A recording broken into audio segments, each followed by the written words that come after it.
Well, today could be the day a third of all Australian homeowners crushed by their mortgage have desperately waited for. If economists are on the money, the Reserve Bank will cut interest rates this afternoon, and it will be the first decrease since November 2020. At that point in time, they stood at an historic low of 0.1%. Fast forward to today, and they've jumped to 4.35%. It's been a vicious cycle of hikes and holds for millions of mortgage holders, and today could be the end of that rollercoaster ride. Our expert panel is here with us this afternoon to unpack all the details on exactly what this predicted interest cut may mean for homeowners, the housing market overall, and also the economy. Today's decision crucial for the Albanese government and the upcoming federal election. Let's go through our expert panel this afternoon, and joining us is business editor Amelia Brace. Thank you, Amelia.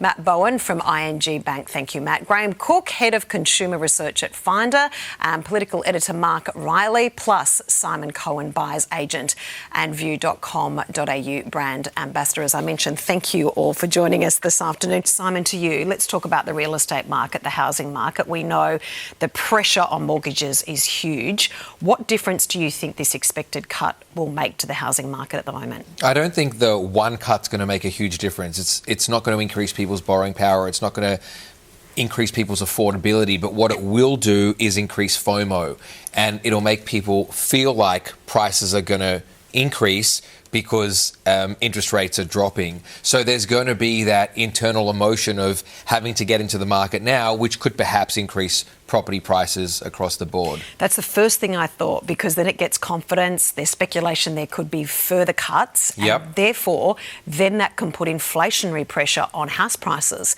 The majority of house prices right around the country are already out of control. Yep.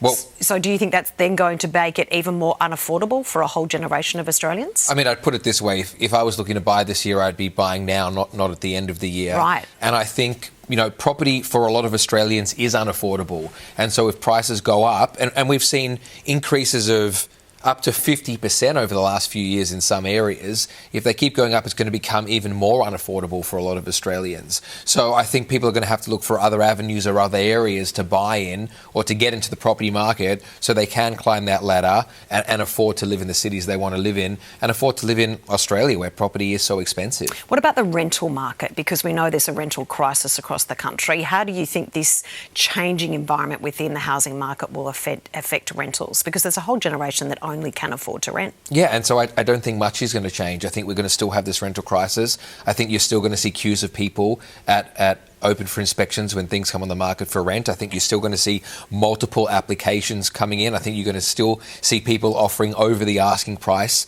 for rental properties. And so I certainly don't think this is going to help the rental crisis that we're currently sitting in.